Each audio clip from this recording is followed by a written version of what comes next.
The morning sun reflected brilliantly off the polished yellow surface of my Lamborghini Aventador as I pulled into the circular driveway of my new home. I paused for a moment to take it all in. The house was everything I had ever dreamed of owning. 2 stories of modern architecture with floor-to-ceiling windows, nestled in the exclusive Parkview Estates gated community. This moment represented 15 years of relentless work, 60-hour weeks, and countless sacrifices to build my tech consulting business from nothing. I had purchased the Lamborghini 6 months before buying the house, a reward to myself after closing the biggest deal of my career. It was not just a car to me. The Aventador represented validation, a tangible symbol that the son of immigrant parents who grew up in a 2-bedroom apartment shared with 3 siblings had finally made it.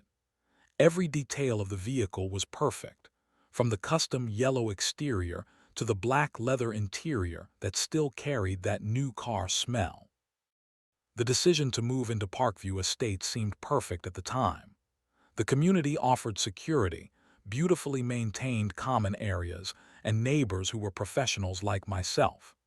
The HOA fees were steep at $750 monthly, but the amenities justified the cost. A community pool, tennis courts, a small gym, and meticulously landscaped streets made it feel like resort living. During my first 2 months, everything was exactly as I had hoped. I introduced myself to nearby neighbors, attended the community barbecue, and even volunteered to help with the annual charity fundraiser. My schedule was busy with work, but I made efforts to become part of the community. The previous HOA president, a retired judge named Robert, had welcomed me warmly and assured me that while the community had rules, they were reasonable and fairly enforced. That all changed when Robert unexpectedly moved to Florida to be closer to his grandchildren. The vice president of the HOA, Patricia Henderson, assumed the role of president. The shift in community atmosphere was almost immediate. Within days of Patricia taking over, I noticed her watching me from her window across the street as I washed my Lamborghini on a Saturday morning. The first interaction came when she approached my driveway, clipboard in hand. "That is quite the attention-grabbing vehicle," she said, her smile not reaching her eyes. "I hope you are aware of our community standards regarding residential aesthetics." I assured her politely that I had reviewed all HOA guidelines before purchasing the home and that my vehicle complied with all regulations.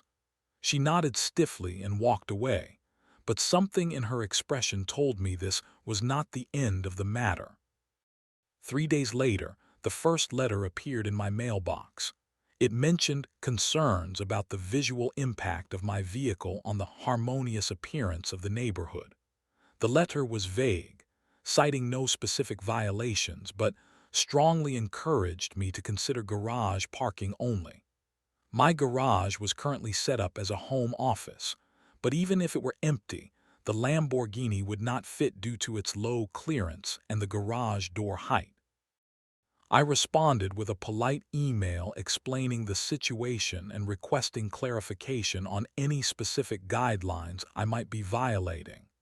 The reply came swiftly, stating that the spirit of the community standards was to maintain a subtle and refined neighborhood character. Over the next 2 weeks, I noticed Patricia driving by my house multiple times daily. Once, I spotted her taking photographs of my driveway from her car. The situation was becoming uncomfortable, but I continued to maintain a professional demeanor, hoping that the tension would dissipate if I remained courteous and reasonable. Then came the community newsletter with a new section titled "Maintaining Our Community Values," which featured a thinly veiled reference to ostentatious displays of wealth that diminish our neighborhood character. There was no direct mention of me or my car, but the target was unmistakable. I decided to attend the next HOA meeting to address any concerns directly. As I prepared my talking points and reviewed the community guidelines once more, I could not have known that this was only the beginning. The pleasant neighborhood I had moved into was rapidly transforming into a battlefield, and Patricia Henderson had already declared war. What started as disapproving glances would soon escalate into a conflict that would test my patience, my resources, and ultimately reveal just how far some people will go to exercise control. The certified letter arrived on a Tuesday afternoon, its official appearance standing out among the regular mail. Opening it revealed a formal document with violation notice, printed in bold red letters across the top. According to the notice, my Lamborghini Aventador violated Section 12.3 of the HOA covenant regarding exotic or commercial vehicles. The letter stated that I had 30 days to remedy the situation or face an initial fine of $100, with escalating penalties for continued noncompliance. That evening, I cleared my schedule and meticulously examined every page of the 100-page HOA covenant document I had received upon purchasing the property. Section 12.3 specifically addressed vehicles that could not be parked in visible areas, including commercial trucks, recreational vehicles, boats, and inoperable vehicles. There was no mention of sports cars, luxury vehicles, or any prohibition that could reasonably apply to my Lamborghini. The following morning, I drafted a detailed, professional response. I cited the exact text of Section 12.3 and included photographs showing that my vehicle was well maintained, properly registered, and parked entirely within the boundaries of my property. I also included the sections of the covenant that outlined residents' rights to park personal vehicles on their driveways. My response was respectful but firm, requesting that the violation notice be rescinded as it had no basis in the written rules. 3 days passed before another notice appeared, this time taped to my front door rather than sent through proper channels. This notice cited a different section, referencing visual nuisance regulations, and claiming that the bright coloration of my vehicle constituted a violation. Again, I reviewed the cited section and found no mention of vehicle color restrictions anywhere in the covenant. Before I could respond to this second notice, a third arrived, along with a fine assessment of $100. The following week brought a fourth notice and an increased fine of $250. Despite my documented responses proving compliance with all written regulations, the notices continued, and the fines escalated to $500. The community began to divide visibly.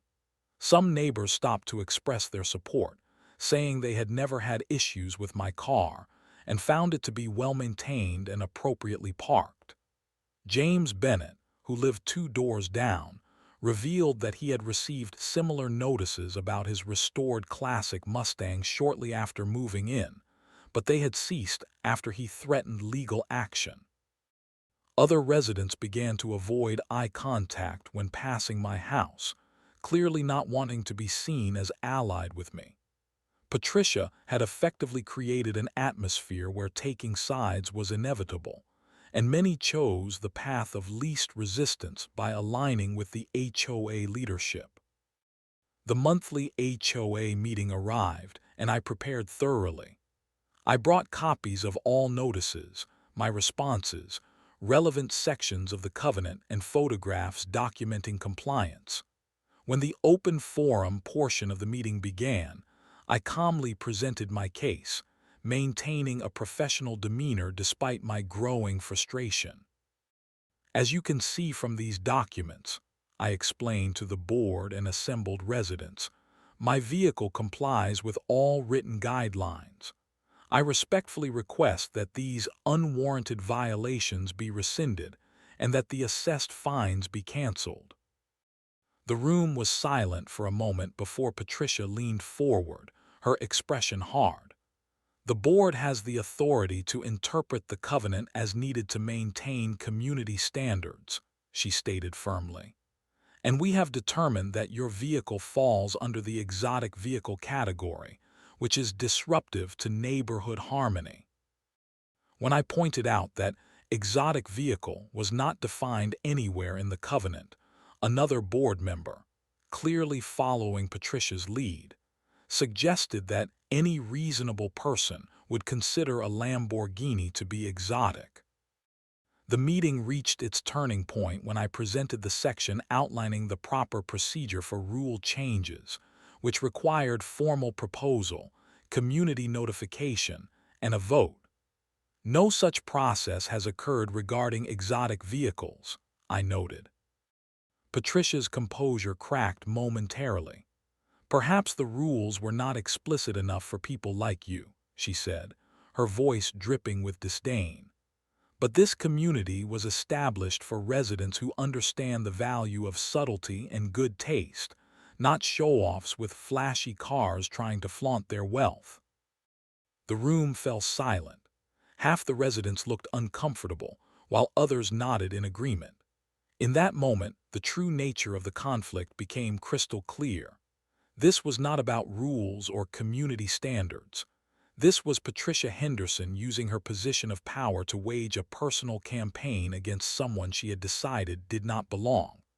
As I gathered my documents and calmly thanked the board for their time, I knew the battle lines had been drawn.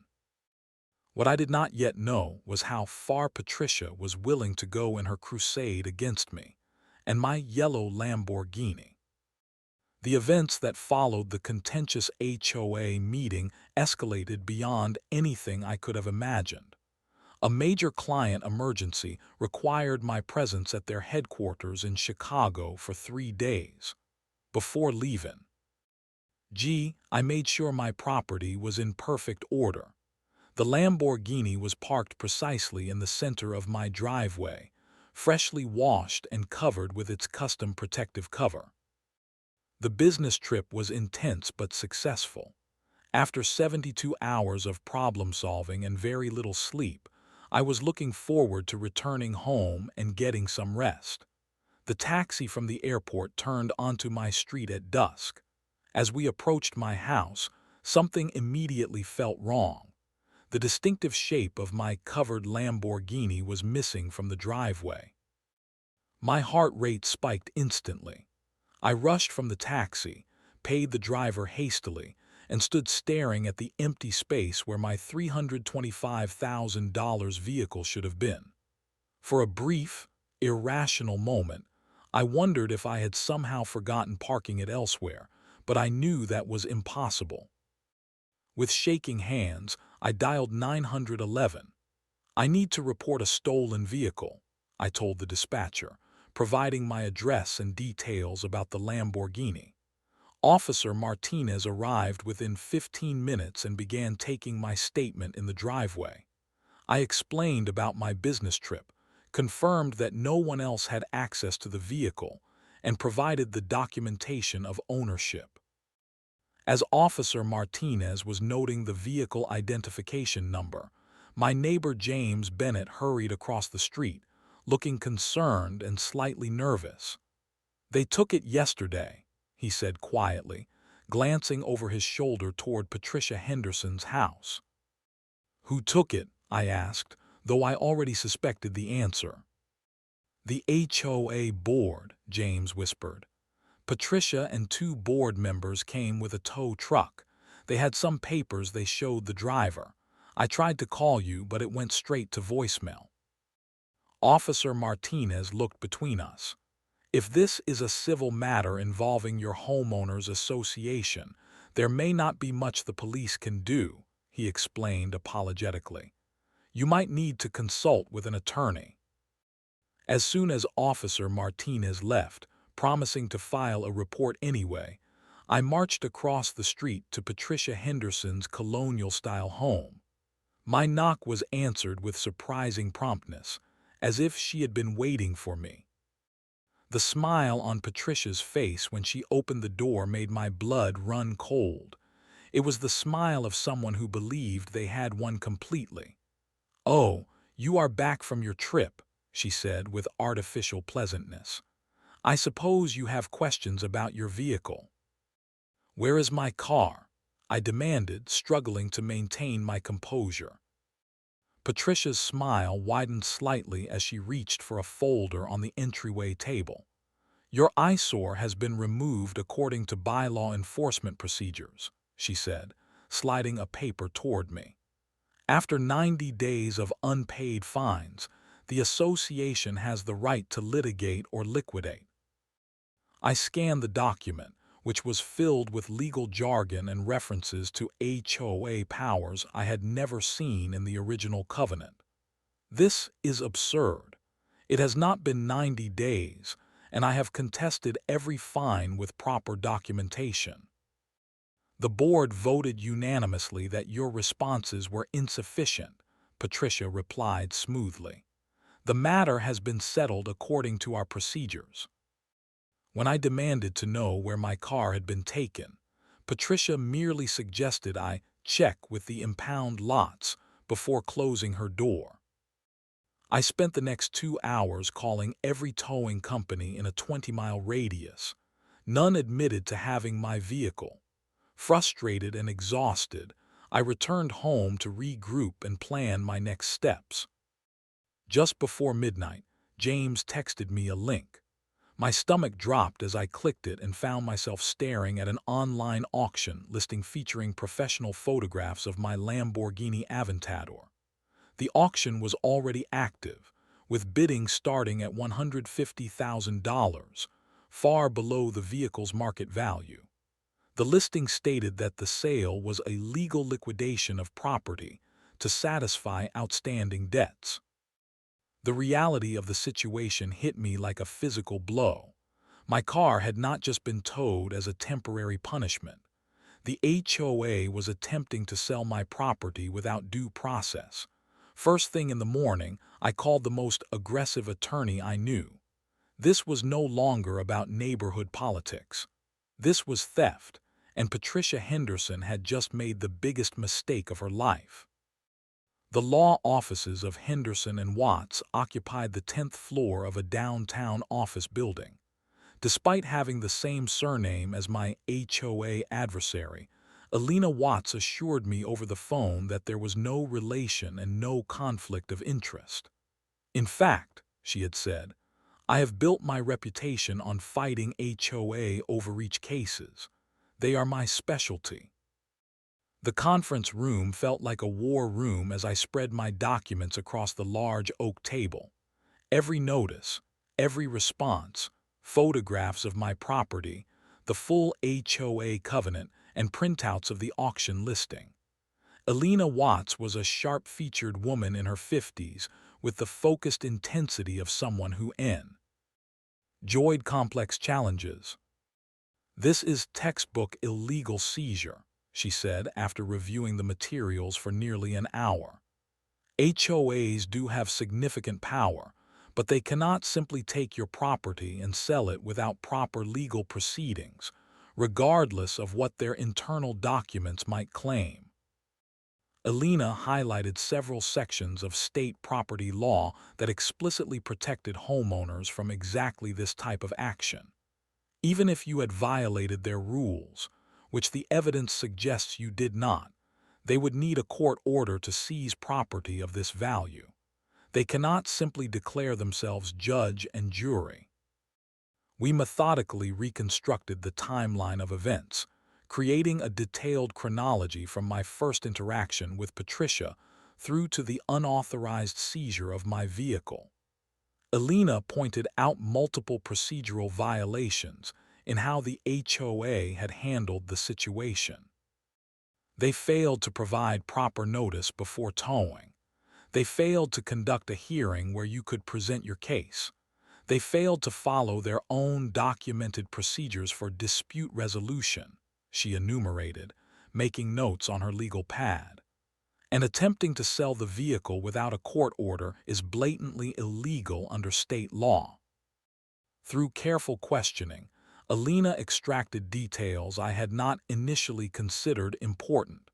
The way Patricia had specifically watched my house, how the notices had escalated unusually quickly, the personal comments she had made during the HOA meeting. This appears to be targeted harassment, not standard HOA enforcement, Alina observed. Have you learned anything about Patricia Henderson's history or potential motivations? I admitted that I knew little about her beyond her role in the HOA. Alina made a note to conduct background research, suggesting that understanding her motives might strengthen our case. The following day, Alina called with disturbing news. Through her contacts and discreet inquiries, she had discovered that Patricia had served as HOA president in another community 5 years earlier. During her tenure there, 3 homeowners had reported similar patterns of targeted enforcement and harassment, though none had escalated to property seizure. Even more significantly, Alina had uncovered that Patricia's husband, Thomas Henderson, worked as sales manager at Exclusive Imports, a high-end dealership specializing in luxury European vehicles. This creates a significant conflict of interest, Alina explained. If your Lamborghini is sold at auction below market value, who benefits? Potentially someone connected to the dealership. When Alina mentioned the dealership name, I remembered something. The auction listing, I said. It mentioned that the vehicle would be available for inspection at a location on Jefferson Avenue. That is the same street as Exclusive Imports. Alina was silent for a moment. This just went from HOA overreach to potential conspiracy and fraud, she said finally. We need to investigate this connection further. Over the next 2 days, we built our case methodically. I provided Alina with all electronic communications, recordings of phone calls I had made to the HOA office seeking resolution, and contact information for neighbors like James who had witnessed the towing. Alina pulled property records, business filings, and the complete history of rule enforcement in Parkview Estates. The picture that emerged was damning. Not only had Patricia Henderson failed to follow required procedures, but the evidence suggested a deliberate scheme to target my vehicle specifically. We discovered that no other resident had been fined for vehicle-related violations in the past year, despite several properties having multiple vehicles or commercial trucks occasionally parked in driveways. They picked the wrong person to bully, Alina said, closing her notebook with a confident smile after our 3rd meeting. Your meticulous record-keeping gives us everything we need. Now we prepare the trap. The trap, I asked. Yes, she replied. We could file for an emergency injunction immediately, but I have a better strategy. One that will not just get your car back, but might permanently solve the Patricia Henderson problem for your entire community. As Alina outlined her approach, I felt a strange mix of anger and satisfaction. Patricia thought she was dealing with someone who would back down when confronted with authority. Instead, she had targeted someone who documented everything and had the resources to fight back. My Lamborghini might currently be in their possession, but the legal tide was about to turn dramatically. Let them keep digging their hole deeper, Alina advised as we reviewed our strategy in her office the following morning. Rather than immediately filing for an emergency injunction to halt the auction, we would document every violation as it occurred, building an overwhelming case that would be impossible to defend against. This is not just about recovering your car, Alina explained. This is about ending the reign of HOA terror permanently. If we move too quickly, Patricia might find a way to claim it was all a procedural mistake, pay a small penalty, and continue her behavior with other residents. The strategy made sense, but watching the online auction of my Lamborghini without taking immediate action required extraordinary restraint. Every few hours, I checked the listing to see the bidding slowly climbing. Starting at $150,000, it had reached $210,000 by the second day, still far below the vehicle's market value of approximately $325,000. Following Alina's guidance, I maintained a detailed log of every development. We hired a private investigator to document who visited the vehicle during the inspection period at the address listed in the auction. The investigator confirmed our suspicions. The Lamborghini was being stored in an unmarked warehouse owned by a subsidiary of the parent company that also owned Exclusive Imports, where Patricia's husband worked. Alina contacted the auction house directly, providing just enough legal information to protect them without stopping the process. "We are informing you that the vehicle in question is subject to disputed ownership and potential legal proceedings," her letter stated. "This notice serves to prevent claims of good faith purchase in future litigation, while allowing your process to continue." This careful wording accomplished two purposes. It created a paper trail showing we had notified relevant parties of the illegal seizure, and it allowed the auction to proceed so we could identify all participants in the scheme. Meanwhile, Alina filed preliminary court documents but requested they remain sealed temporarily. "We do not want to show our hand too early," she explained. "The more actions they take believing they are unobserved, the stronger our case becomes." The legal trap we were setting was comprehensive. Alina identified violations of state property law, procedural due process requirements, and even federal statutes regarding unauthorized vehicle seizure. If the HOA proceeded with the sale, they would be violating multiple laws, each carrying significant penalties. "One of the most damning aspects," Alina noted during our strategy session, "is the clear conflict of interest with Patricia's husband working at a luxury car dealership. The connection to the storage location creates a direct line between the HOA actions and potential personal benefit." As the auction entered its final day, we completed our preparations. Alina prepared emergency motions that could be filed instantly if needed. We had documented every communication, every action, and every violation. The private investigator had compiled photographs and video evidence of the Lamborghini's location and condition, along with records of who had accessed it. Most critically, Alina had uncovered a section of state law specifically addressing HOA authority limits that included triple damages for willful violations of property rights.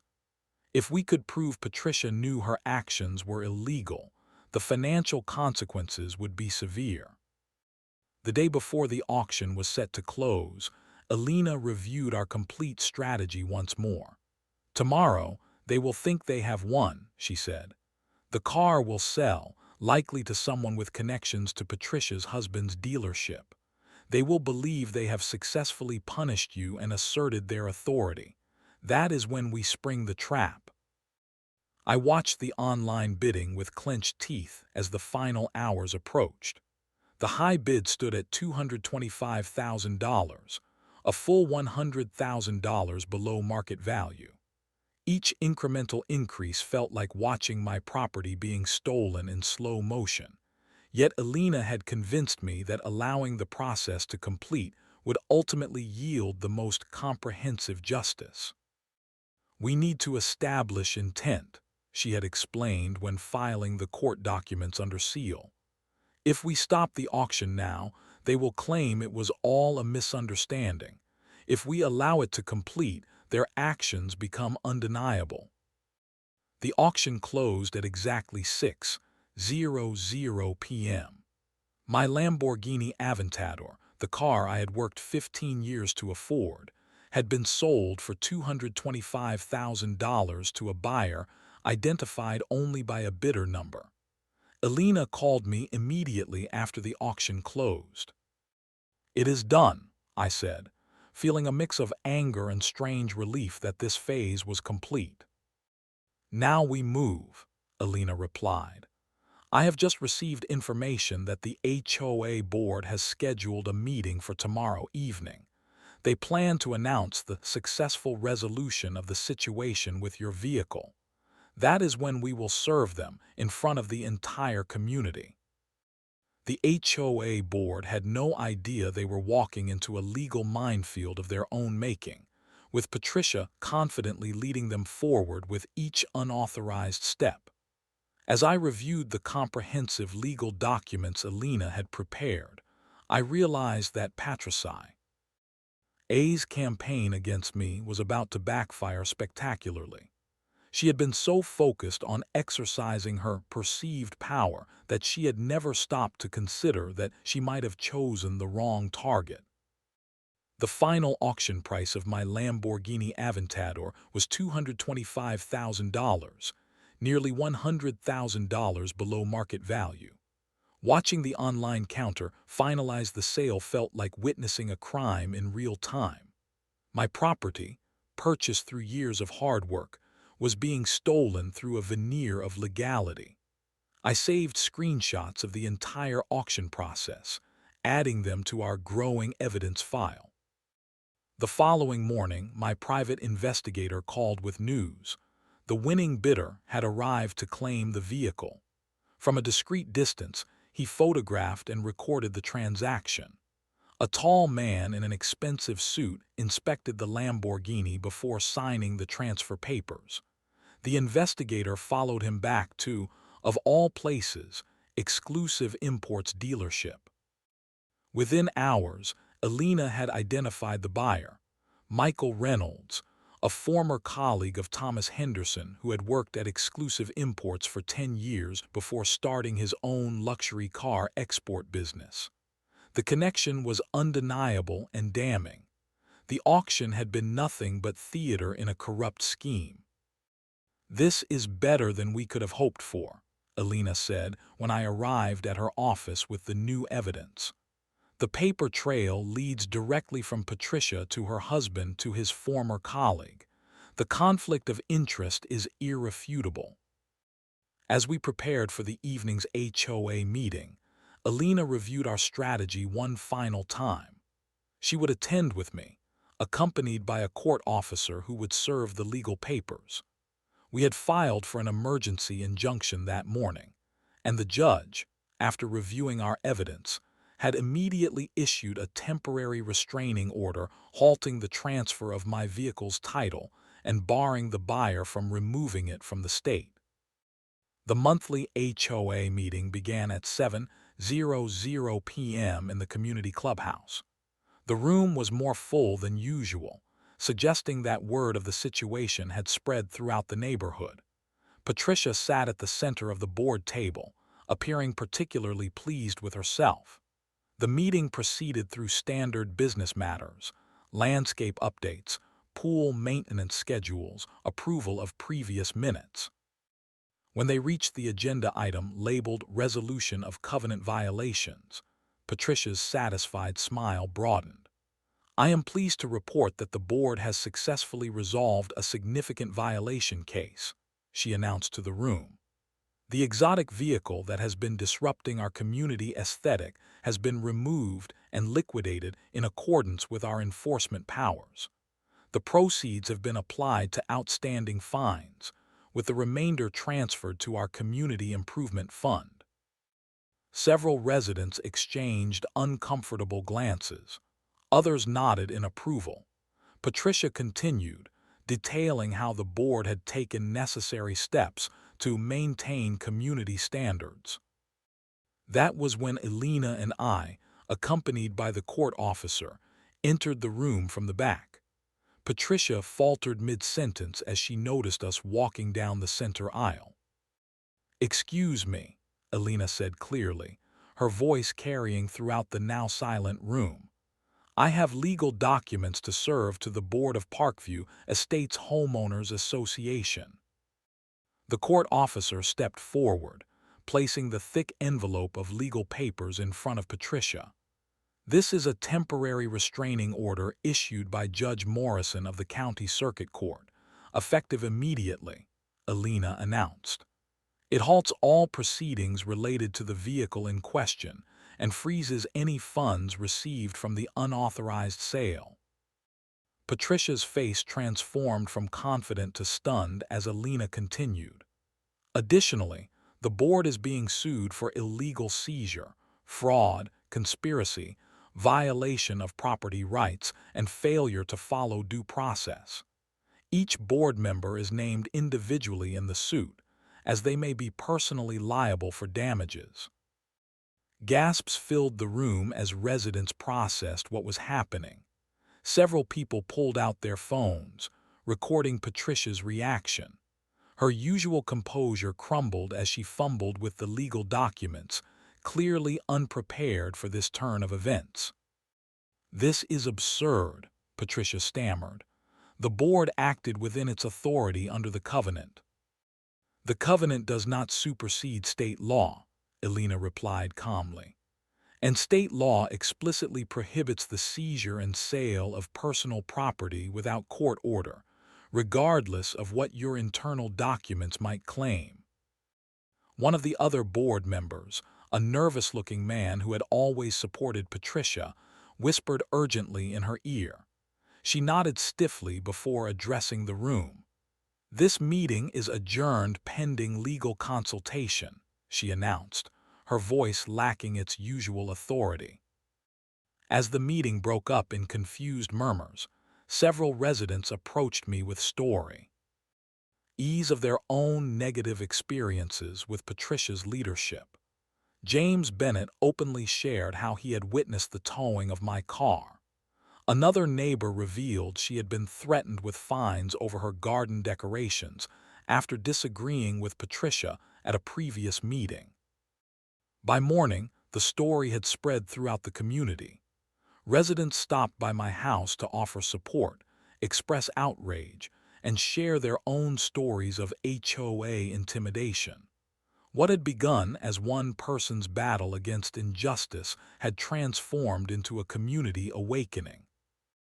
The temporary restraining order was only the beginning. News of Patricia's husband's connection to the buyer spread quickly, adding a dimension of potential fraud to what many had previously viewed as merely strict rule enforcement.